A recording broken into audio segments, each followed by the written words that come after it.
Assalamualaikum warahmatullahi wabarakatuh. Selamat pagi, siang, sore, malam Pak Indra dan teman-teman. Kami dari kelompok 14 Aviditio I1 akan mempresentasikan hasil uji coba kami, di mana kami mengambil dari jurnal Predicting Accident Severity and Analysis of Factor Affecting Accident Severity Using Random Forest Model. Nah, sebelumnya izinkan kami memperkenalkan diri. Saya Bira Soda Putri Dipari dengan NIM akhir 114 dan rekan saya Gunawan Wibisono dengan NIM akhir 041. Next. Mungkin kami akan menjelaskan secara singkat terlebih dahulu untuk jurnalnya, di mana penelitian ini bertujuan untuk mengidentifikasi faktor-faktor yang mempengaruhi tingkat keparahan kecelakaan lalu lintas serta membangun model prediksi menggunakan random forest. Nah, penelitian ini juga bertujuan mengevaluasi performa model yang dibangun agar dapat diketahui seberapa akurat prediksi yang dihasilkan. Nah, dengan mengetahui faktor yang paling berpengaruh dan performa model, penelitian ini diharapkan dapat memberikan kontribusi bagi sistem peringatan dan kebijakan keselamatan transportasi. Next. Nah, untuk dataset yang diambil dari paper, ini menggunakan dataset US accident yang tersedia di Kaggle. Nah, dari paper ini tersedia dari tahun 2016 sampai 2020 yang mencakup data kecelakaan dari 49 negara bagian di Amerika Serikat. Jumlah datanya data awal 2,8 juta record dengan 47 variabel. Setelah proses pembersihan data, jumlah record menjadi 2,6 data dengan 39 variabel yang dianggap relevan untuk analisis. Nah, untuk tahun ini datasetnya itu keupdate 2016 sampai 2023 yang recordnya itu bisa mencapai 7 juta. Next. Nah, untuk metodologi penelitian itu, yang pertama pastinya data collecting, pengambilan data dari Kaggle. Selanjutnya yaitu data pre-processing, di mana pertama itu menghapus fitur yang tidak relevan, imputasi missing value, ekstraksi fitur waktu, seperti hari, bulan, tahun. Selanjutnya yaitu eh, EDA atau eksplorasi data analisis, yaitu eh, menganalisis data-data yang sesuai dengan untuk dianalisis menggunakan random forest. Selanjutnya yaitu fitur selection, yaitu pemilihan fitur yang setelah dilakukan EDA ini. Selanjutnya yaitu model development menggunakan random forest.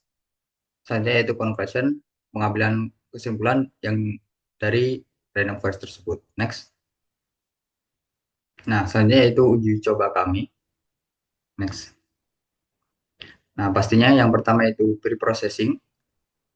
Yang pertama yaitu transformasi target, di mana kami mengubah skala severity yang dari dataset 1 sampai 4 menjadi binary class 0 dan 1. Nah, untuk class 0 ini severity-nya yaitu 1 dan 2, untuk class 1 yaitu 3 dan 4. Tujuannya yaitu menyederhanakan masalah klasifikasi agar model fokus membedakan kecelakaan parah dan ringan sesuai rujukan jurnal. Yang kedua yaitu seleksi fitur, di mana kami hanya mengambil variabel yang relevan seperti cuaca, suhu angin tekanan, dan lokasi latitude atau longitude. Nah, tujuannya itu mengurangi dimensi data dan membuang variabel administratif seperti ID, zip code yang tidak berpengaruh terhadap penyebab kecelakaan. Next. Yang ketiga yaitu penanganan missing value, yaitu mengisi data kosong pada kolom numerik menggunakan nilai median. Tujuannya yaitu mengatasi kekosongan data tanpa membiaskan hasil akibat outlier sebagaimana disarankan dalam metodologi penelitian. Yang terakhir yaitu encoding data kategorikal, yaitu menggunakan label encoder untuk mengubah data teks seperti night rate menjadi format numerik. Tujuannya yaitu mengkonversi data agar dapat diproses secara matematis oleh machine learning random forest. Selanjutnya akan dijelaskan oleh teman saya. Masuk ke eksplorasi data, distribusi target, severity. Untuk analisis data distribusi data sampel yang kami gunakan yaitu 1 juta data, visualisasi keseimbangan kelas, grafik menunjukkan perbandingan jumlah kejadian kecelakaan berdasarkan tingkat keparahan setelah proses labeling. Untuk statistik datanya, kelas yang kosong yaitu kurang parah ada 644.616 data, dan kelas 1 yang parah ada 355.384 data. Untuk temuan utama yang kami temukan, rasio data berada di angka 65:35. Kondisi ini jauh lebih seimbang dibandingkan dataset asli yaitu 90:10, sehingga sangat membantu model untuk belajar mengenali pola kecelakaan parah dengan lebih akurat tanpa bias yang ekstrim. Selanjutnya masuk ke eksplorasi data, analisis korelasi variabel yang heat map. Untuk analisis hubungan antar fitur, untuk visualisasi yang menggunakan heatmap, menggunakan Pearson Correlation Heatmap untuk melihat hubungan linear antar variabel prediktor. Pada si datanya ditemukan korelasi negatif moderat minus 0,39 antara start latitude, lokasi lintang, dan temperatur, itu suhu. Selanjutnya, evaluasi kinerja model bagian confusion matrix. Analisis ketepatan prediksi untuk pemetaan hasil visualisasi ini membandingkan label aktual dengan label prediksi model pada data uji.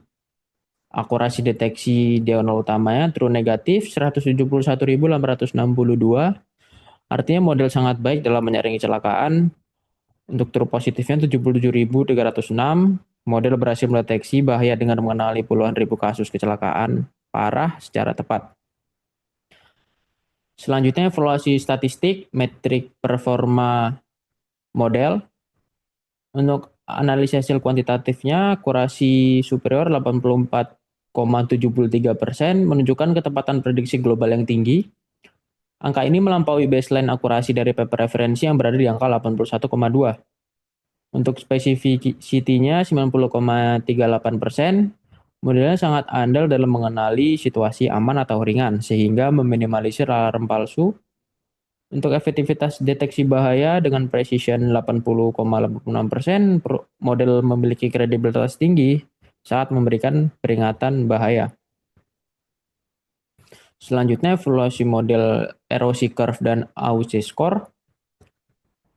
Analisis kemampuan diskriminasi model, visualisasi curve-nya garis orange melengkung tajam mendekati sudut kiri atas. Artinya model memiliki tingkat deteksi benar yang tinggi dengan tingkat alarm palsu yang sangat rendah. Skor AUC-nya 0,9170. Nilai AUC mengukur seberapa baik model memisahkan kedua kelas. Skor 0,917 menunjukkan probabilitas 91,7% bahwa model mampu membedakan kecelakaan parah versus tidak parah dengan tepat. Selanjutnya analisis faktor dominan. Temuan kunci dari model, dominansi faktor lokasi berbeda dengan jurnal referensi yang menyoroti kecepatan angin. Model kami menempatkan posisi geografis, start longitude, dan start latitude sebagai penentu utama keparahan kecelakaan. Implikasi lokasi spesifik seperti jalan tol versus jalan perumahan memiliki resiko fatalitas yang lebih tinggi dibandingkan kondisi cuaca semata. Peran variabel lingkungan, faktor tekanan udara, pressure, dan suhu yaitu temperature tetap menjadi variabel pendukung yang signifikan di urutan ketiga dan 4. Selanjutnya komparasi performa paper.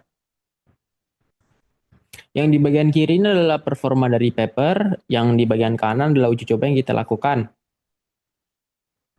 Tabel yang ini menunjukkan bahwa model kami mengungguli paper di semua metrik utama. Seperti akurasi, kami unggul di angka 84,7%. AUC score kami jauh lebih tinggi di angka 0,917. Specificity kami juga unggul di angka 90,4%. Peningkatan performa ini terjadi karena data sampel kami memiliki distribusi kelas yang lebih seimbang, rasio 665/35 dibandingkan data paper yang sangat timpang 90/10. Hal ini membantu model membedakan tingkat keparahan kecelakaan dengan jauh lebih presisi. Sekian dari kami. Wassalamualaikum warahmatullahi wabarakatuh.